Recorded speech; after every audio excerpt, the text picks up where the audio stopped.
राजा परीक्षित ने कहा, प्रभु कृपा करके बताइए ना कि किस प्रकार से 108 विवाह हुए हैं। तब राजा परीक्षित को श्री सुखदेव जी का महाराज कहते हैं, राजन सुनो, एक सत्राजित नाम का एक राजा था और वो सूर्यनारायण भगवान का बड़ा उपासक था और सूर्यनारायण भगवान की बड़ी आराधना करी और आराधना करी। भगवान सूर्य ने प्रकट होकर प्रसन्न होकर उन्हें एक ऐसी मणि दी, उस मणि का नाम था श्यमंतक मणि। और जो श्यमंतक मणि थी सज्जनों, उस मणि की सबसे बड़ी विशेषता ये थी कि वो मणि 8 बार सोना नित्य दिया करती। 8 बार सोना, 8 बार का मतलब होता है 2 क्विंटल सोना वो मणि नित्य दिया करती। एक दिन राजा सत्राजित द्वारिकापुरी में गले में वही मणि लगाकर मानो द्वारिका में गए हो।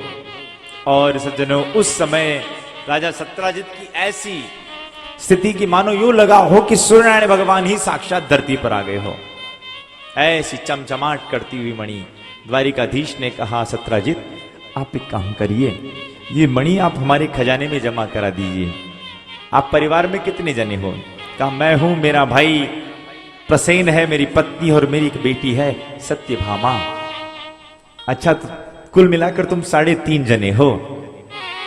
एक काम करो ना, ये मणि हमारे खजाने में जमा कर दो। पर सत्राजित ने बिल्कुल इनकार कर दिया।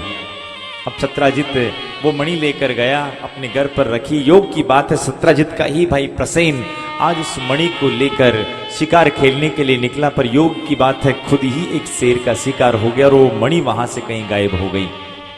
सत्राजित ने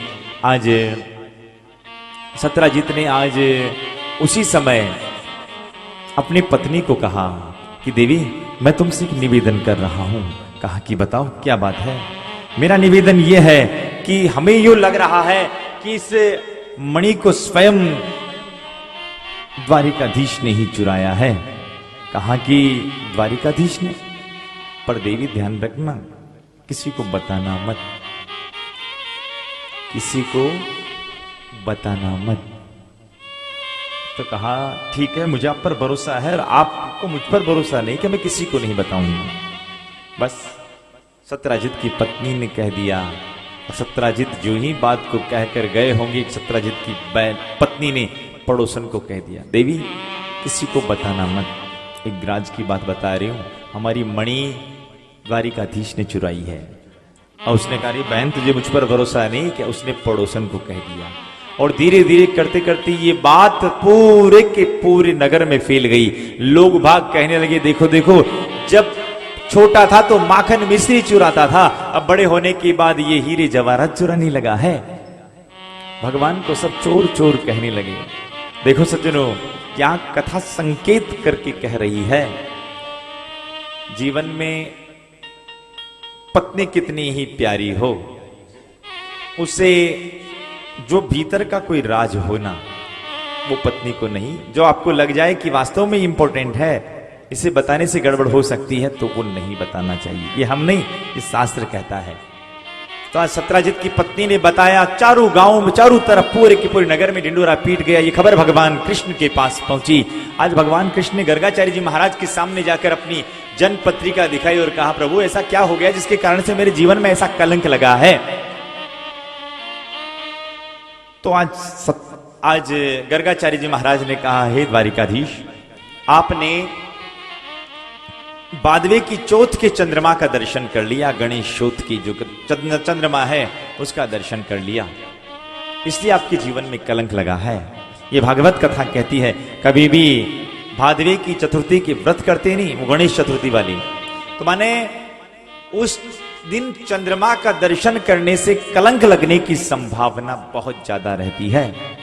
इसलिए चतुर्थी के चांद का दर्शन नहीं करना चाहिए उस दिन। अब आप क्यों कहो महाराज, 18 दिन पहले आप कटा, हाँ 18 दिन पहले देख लिए हुए, तो उसका समाधान यह है कि अगर आपने देख भी लिया हो, तो अगर भूल चुक में देख लो, तो ये शमंतक मणि वाली कथा आपके घर में अगर भागवत हो, तो ये शमंतक मणि वाली कथा आप निश्चित सुन लो या पढ़ लो। पढ़ने और सुनने से जो आपका जो भाव है वो निश्चित, जो ये शमंतक मणि वाली कथा सुनने से जो ये दोष है, ये दोष समाप्त हो जाता है। भाव से बोलना पड़ेगा एक बार। हाँ, तो आज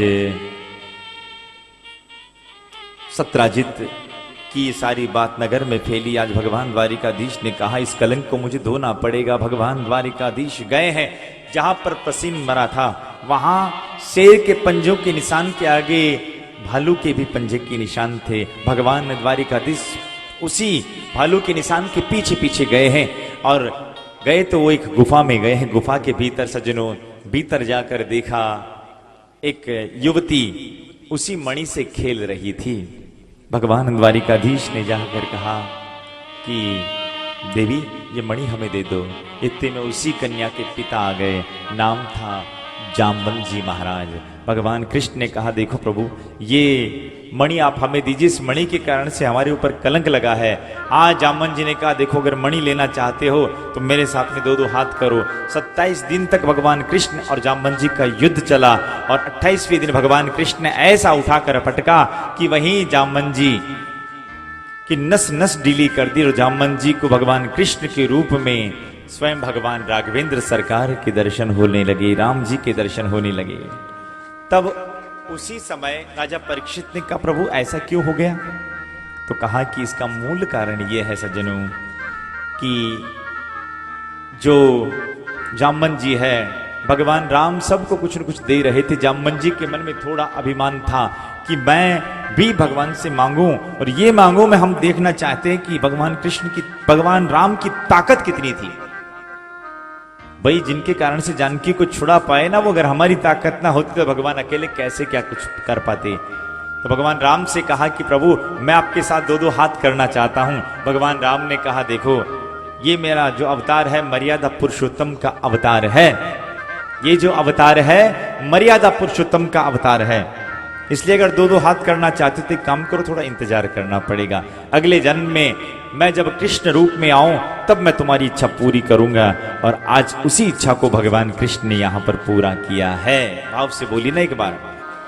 अब जामन जी की नस नस ढीली हुई, जामन जी को कहा कि मणि हमें दे दो। जामन जी ने हाथ जोड़कर कहा प्रभु एक बात बताओ, बेटी को दी हुई चीज अगर वापस लेंगे तो लोग भाग बुरा कहेंगे। एक काम करो आप मेरी बेटी से शादी कर लो, दहेज में ये मणि मैं आपको दे दूंगा। भगवान ने कहा ठीक है विवाह करवा दो। भगवान का दूसरा विवाह जामन जी की बेटी जामवती के साथ हुआ है और मणि ले जाकर सत्राजित को दी और कहा खबरदार अगर जब तक पक्का भरोसा न हो किसी के ऊपर अगर इल्जाम लगाया ना तो बस बुरा होगा। अब आज जब इस प्रकार से कहकर आए तो ये खबर आग की तरह दुनिया पूरे के पूरे नगर में फैल गई और नगर वाले कहने लगे अरे द्वारिकाधीश के पास किस बात की कमी थी जो द्वारिकाधीश मणि चुराएंगे। देखो ये जनता है ना, जनता का पलड़ा कब किधर से किधर लुढ़क जाए ये अच्छे से अच्छा राजनेता भी नहीं बता सकता साहब, अच्छे से अच्छा राजनेता भी नहीं बता सकता। ये जनता है साहब, जनता का पलड़ा कब किधर से किधर लुढ़क जाए।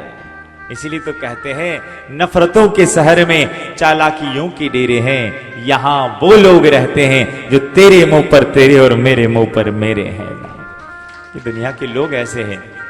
आज सत्राजित को शर्मिंदगी महसूस हुई और सत्राजित ने जाकर भगवान कृष्ण से कहा प्रभु एक काम करो, लोग बाग मुझे गालियां दे रहे हैं, आप एक काम करिए आप हमारी बेटी से ब्याह कर लीजिए, मैं आपका ससुर आप मेरे दामाद बन जाओगे तो ये गाली देना बंद हो जाएंगे।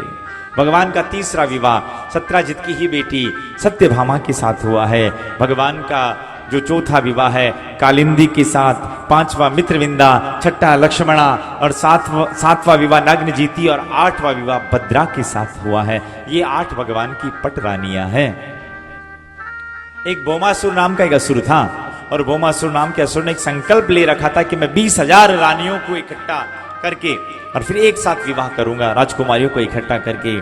16,100 तो हो गई, पर एक दूत ने आकर भगवान कृष्ण से कहा प्रभु गजब हो गई, एक भौमासुर ने 20,100 राजकुमारियों को बंदी बना रखा है, आप कृपा करो ना उन 20,100 राजकुमारियों को बंदी गृह से आजाद कराओ। बंदी गृह से आजाद कराने की बात चली है सज्जनों। आज भगवान गए हैं सत्यभामा को साथ में लेकर बंदी गृह से आजाद करवाने के लिए। मुरु नामक दैत्य ने भगवान को रोका है। भगवान का एक नया नाम, यहां मुरारी का उद्धार करने, मूर नामक दैत्य का उद्धार करने के कारण से भगवान का नाम मुरारी पड़ा है। बोलिए मुरारी भगवान की जय। 16,100 राजकुमारियों को बंदी गृह से आजाद कराया है। और अब वो राजकुमारियां कहने लगी कि हम जाएं तो जाएं कहां, अब हमारे साथ विवाह कौन करेगा। सब यही कहेंगे कि ये तो उस असुर के साथ रहकर आई है, हमारे साथ विवाह कौन करेगा। भगवान ने सोचा कि अगर मैं इन राजकुमारियों को ऐसे ही छोड़ दूंगा तो समाज में व्यभिचार फैलेगा, इसलिए ऐसा भाव रखने के लिए भगवान ने एक ही मुहूर्त में उन 16,100 राजकुमारियों से एक ही मुहूर्त में विवाह कर लिया। इसलिए भगवान के कुल विवाह हो गए 16,108 विवाह। और प्रत्येक रानी से 10-10 पुत्र और एक एक पुत्री हुई है। तो एक एक पुत्री के हिसाब से तो हो गया 16,108 भगवान की बेटियां थी और 10-10 पुत्र थे। तो बताओ कितने हुए। अब खाला आपा रेल में आराम फ्री हान है तो जोड़ता जोड़ता चाला।